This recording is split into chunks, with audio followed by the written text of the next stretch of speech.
Welcome to the Earth and Air episode of Artists in the Wild. Oh! I got my swing up. See? There were some hooks in the ceiling from a papasan chair that was here before. And I was like, I have a swing sitting in the basement. Who doesn't want to swing? So we're here. We're talking about Earth and Air. We're talking about being a mermaid above ground, talking about getting the earth under our feet, dirt in our hands, talking about the magic of nature and the elements.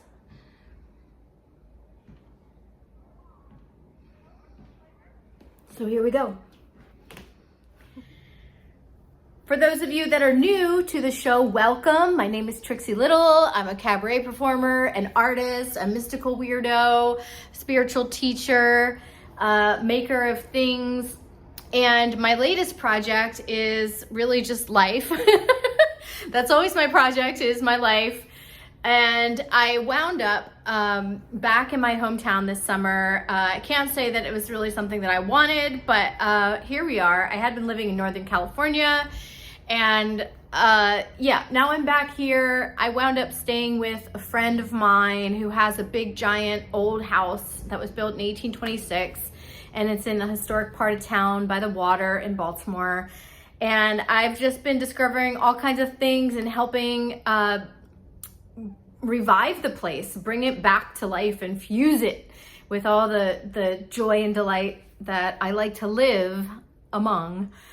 So it's been quite a project. He's very supportive, although he's just not here very often because he's very busy. He has actually apiaries all over DC, and some in Baltimore, some here also, but he takes care of a lot of bees. So he's always running around doing his bee tending, and his girlfriend is in DC. So I've been here in this giant house by myself, just working on it.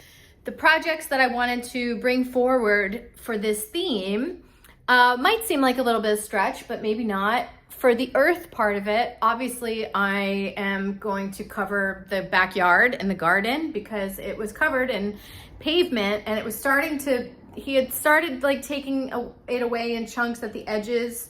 But I started breaking up a little bit more of it to try to save this butterfly bush, which was really off the rails. It seemed just like a very traumatized tree, and I felt like that also just the pressure of all that pavement was not helping its roots. And also I wanted my feet in the dirt, and we know now how good it is to ground ourselves quite literally by hugging trees or putting our hands or feet in the dirt. So I wanted to also start planting some plants and have a garden out there. So it's not totally complete, but I'm going to show you the progress on it. Also for the earth part, I'm going to show a project where I take out some of the wall-to-wall carpet that's here. And that was like kind of a scary project because he's wanted to do this for a long time. The whole place was covered in wall-to-wall carpet, probably in the 80s or something, but it's like, it's really...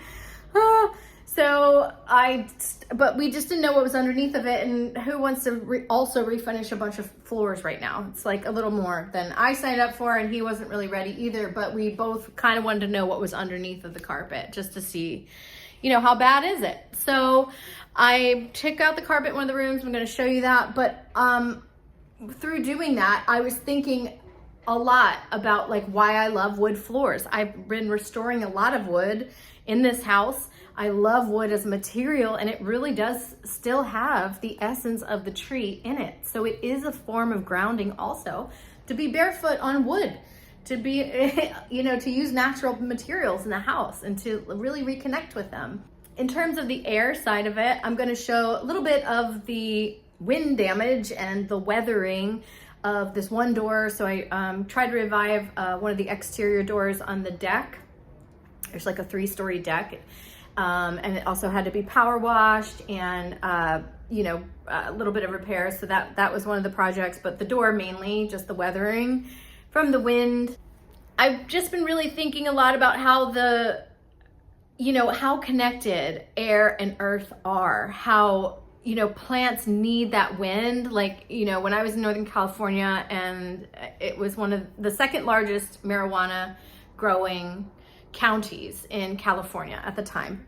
And so I was, you know, during COVID, I worked with on a couple different marijuana farms and different growers and things like that. And, you know, they always have wind. They always have fans on the plants. Like, they need that. They need to be like tussled a little bit. It's how they grow stronger. And just that saying too about being flexible like a tree and bending with the winds of change instead of being rigid and inflexible and breaking, you know, from it. And God, I mean, right now, you guys, I just feel like resiliency and rolling with the punches and just letting things roll off, not getting too in our heads about stuff. And yeah, just being fluid and flexible like a tree is a really good thing to be. More than anything though, you know, the plants and the trees, they are that bridge between earth and air. And I just love thinking of them like that, you know, that when we take in a plant, it becomes part of us. I remember hearing something like this when I was working with an Ayurveda practitioner when I was transitioning through menopause. And I can't remember what the quote was exactly, but it was like, when we take in the herb, we absorb it into our being. It becomes part of it. This is anything that we eat, right? We ingest it, digest it, we break it down, it becomes part of us. I heard that first with a basil plant. It was like, so every time you eat basil, you become one with basil. You're merging with basil. And so and I think about that now, even when I'm eating meat or anything, I'm like, thank you, you know, for the life force of cow or chicken or whatever it is. I'm like, this is giving me the strength and I'm absorbing this, and it's becoming one with me. So that's a little bit of what we're in store for today, what's on the menu. I hope you enjoy these projects, and I'll pop back in soon. If I could hit the button, that'd be good.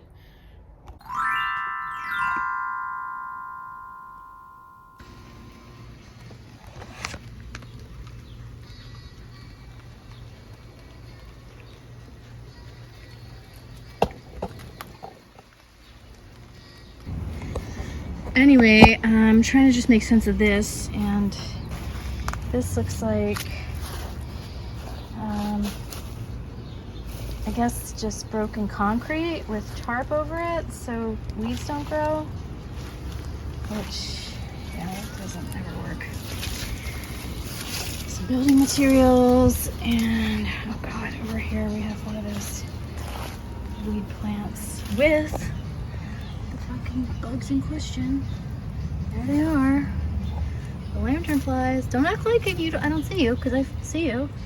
You see me. I see you. I have to take that plant down. I'm sorry.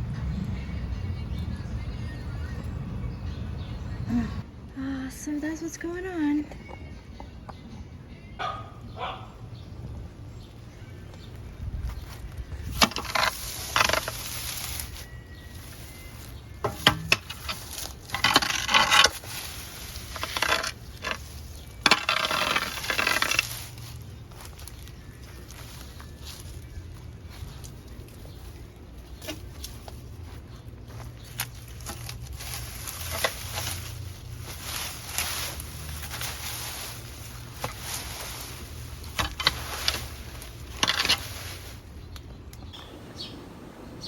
So I'm just out here. I had to cut down all that of the butterfly bush, but it's looking a little better. It's like supporting itself, so that's good.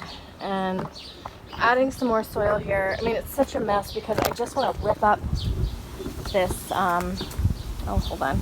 So what I'm doing right now is actually trying to get the usable soil, because that's really nice looking soil. Some of it, it's looking pretty, that stuff looks great. But so I planted these guys, planted two little friends over there. And yeah, so I'm just trying to consolidate those. And then here's the funny thing. So this old mattress spring thing was a trellis in my old apartment here in Baltimore before I left. So for New York, so it's like 2010, I guess. This thing has been here since then. And so these little seed pods, this is like what the power of nature is just unbelievable. So these little seed pods, as I was bringing this thing back out, because it's a great trellis, it looks so cute with vines on it. And so all the little things fell on the ground, and this is all them. They're morning glories. I had morning glories under, like, it covered this whole window. But look at them. Now they're everywhere. And I swear to God that is morning glory, but it is totally very resilient, obviously, because now it's 2024 and that was 2010. Okay, I got a lot done. Soil looks really nice. This is like, I took out, that's the underside of a whole section of asphalt that I took out right there because that tree was like panicked. Obviously, the whole thing is like, I'm really mad about this whole situation. Can't get into it right now. But anyway, it's like, this is just such a rewilding project. I just want to pull up all this asphalt like to there. Apparently this was like where a shed used to be. You know there's like great pottery and weird shit under here. But anyway, but there's a natural place where this could just be all green. I have a nice little English garden back here. So, and then I got all this consolidated. So that looks way better, right? Yeah. Okay. Take some of this for that stew.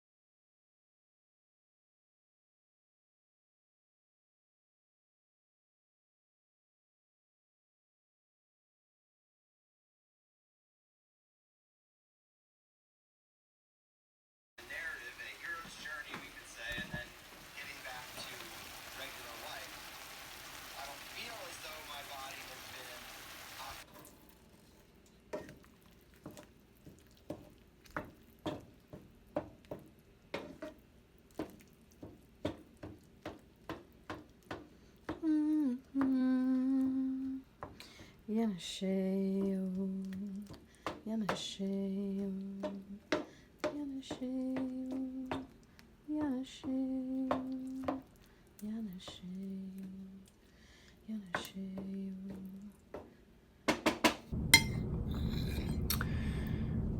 This is so delicious. It's so simple. It's like the tomatoes. They're so good. I got this chicken at the farmer's market too. Those guys are excellent. They're the ones that made the scrapple. Yeah.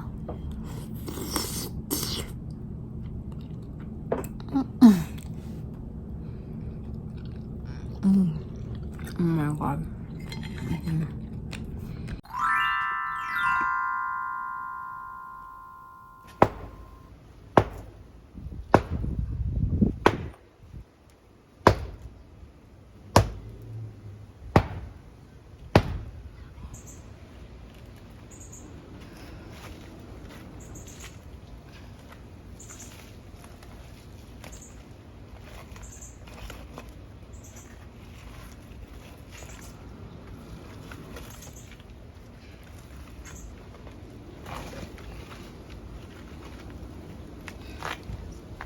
Pretty neat.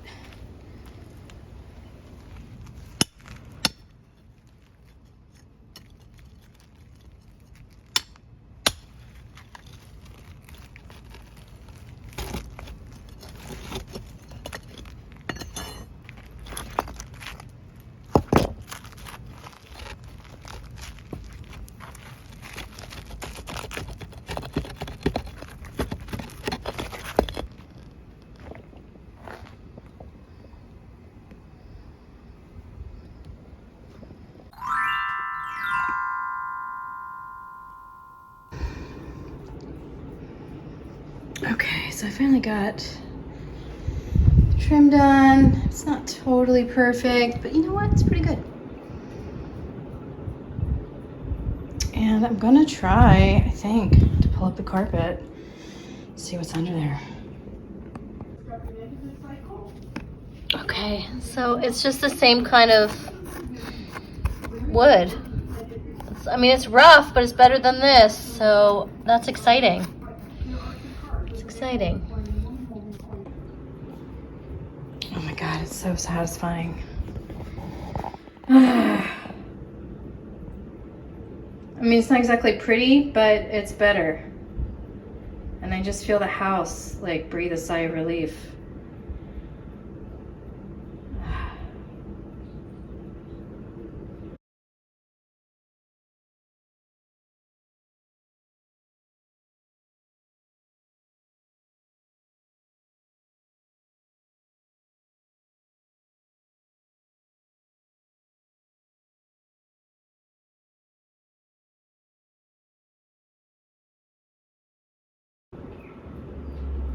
Well, my worst fears did not come true.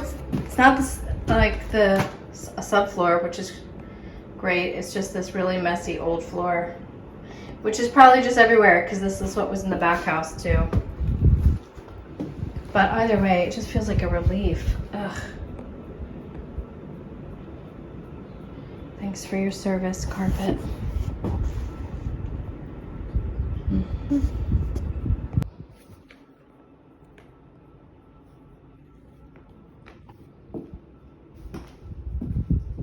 Looks like some paper, something.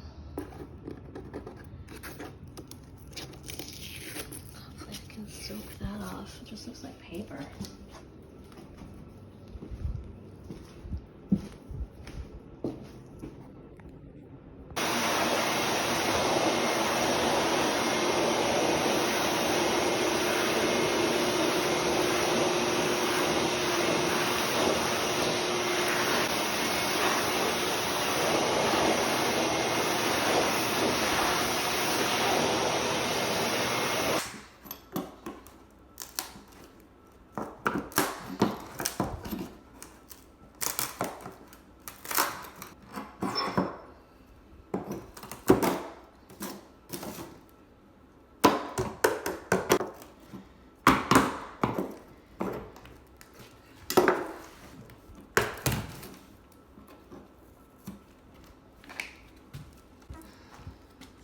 That is.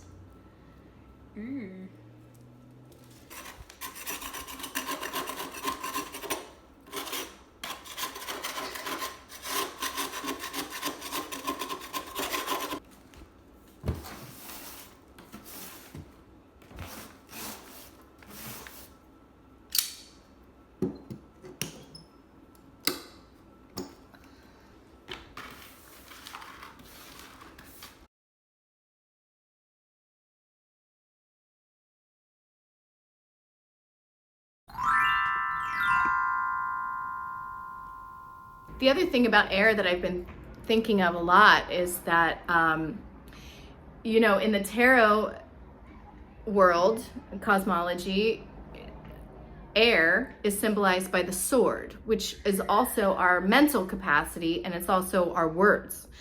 And so that extends not just like our thoughts and what we write, but what we speak, and how, you know, sound vibration travels through the air. So music and singing also are part of this expression through air.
Busy, busy, busy. See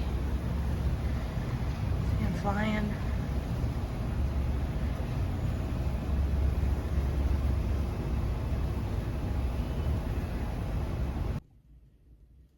Okay, so I'm gonna show you another part of the house. I know you're like, it keeps going. Yes, it keeps going.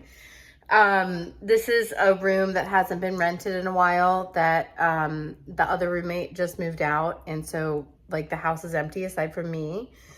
So it's a good time to work on these projects. So anyway, I'm just gonna show you what this room looks like as the before.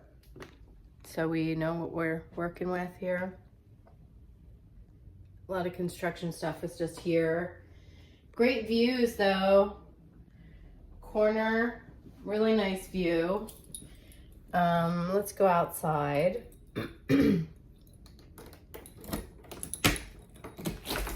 Because there's this whole thing. Some of the hair work.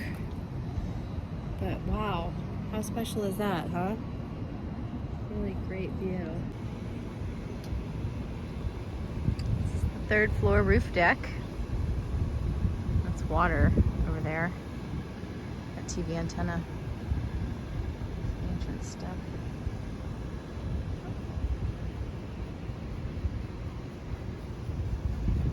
This is the top of the fireplace.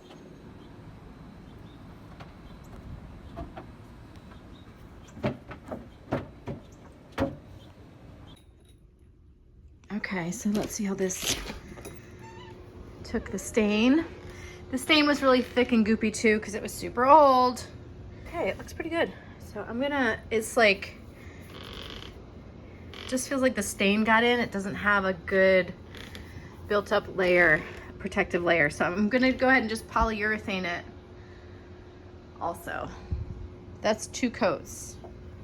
Looks pretty good. I mean, it's pretty, it was weathered.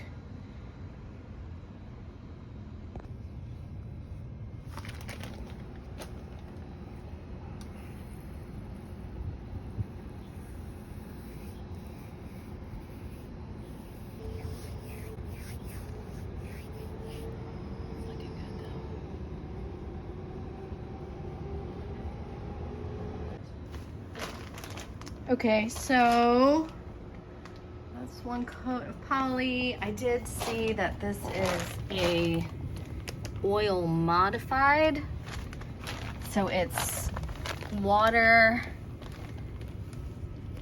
oil water hybrid, which I am not a fan of. It's not what I would have bought. You know, I love the regular polyurethane. So it still has this bluish thing to it. But you know what? It's new.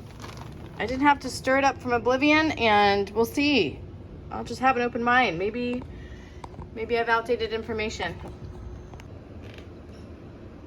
Okay, so here it is after 1 coat of the oil water hybrid polyurethane, which is not my first choice, as we know, but it's okay. It's a semi-gloss. I do like the sheen.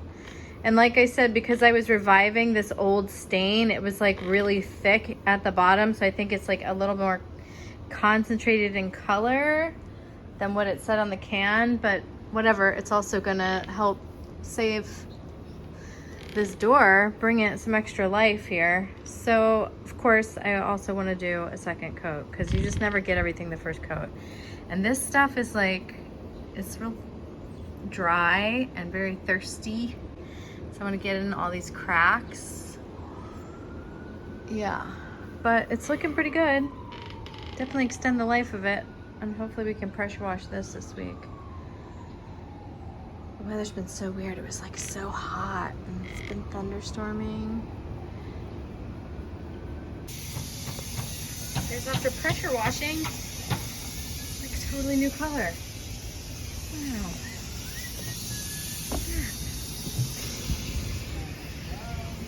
It's looking good. That's crazy.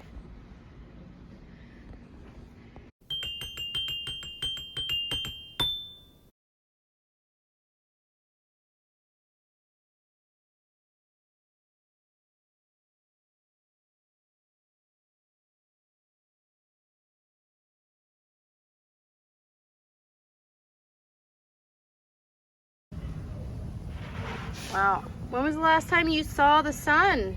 Dirt? Okay, so as of the day of editing, this is where we stand. I've gotten this much clear. Who knows how old this is? It's really cool. I'm gonna figure out how to reuse it. For the grotto. Yeah.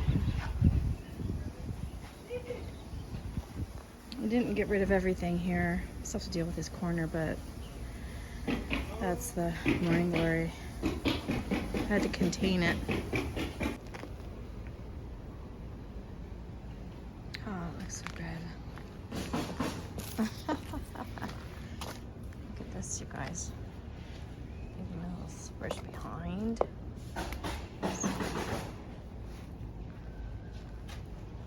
Oh, yeah.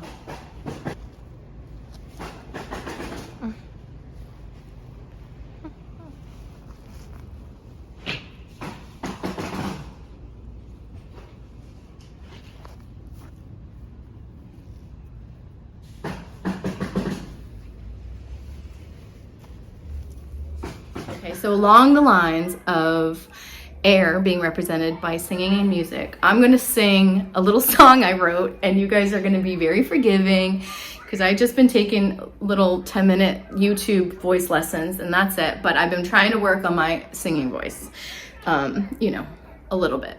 I'm not saying I'm a great singer. However, I did write a little song, and I'm going to sing it to you right now. Okay, here it goes. Ready? If we can't make love in heaven, I think I'll stay right here. Spend a few more lifetimes where I can hold you near. What's the point of living but to fall in love? To find that perfect hand that fits inside my glove. When our souls check into that hotel in the sky, they have a reservation for a cloud that's double wide. You could play me like a harp till you make me gush. Heaven's not so bad, I guess, when we make the angels blush. We make the angels blush. We make the angels blush. I have been to hell and back in search of what is true. All those dark nights showed me I was waiting just for you. The way you churn my butter and spread it on that bread makes me wanna do this till the day that we are dead. When we're dead and buried, our bodies turn to dust. Our bones will still be jumping, death won't kill our lust. So when our souls check into that hotel in the sky, they have a reservation for a cloud that's double wide. You play me like a harp till you make me gush. Heaven's not so bad, I guess, when we make the angels blush. Make the angels blush. Gonna make the angels blush. That's my little song. Thank you for coming to my show here on Substack. I hope you're enjoying yourself like I am. See you next time. Mwah. Oh!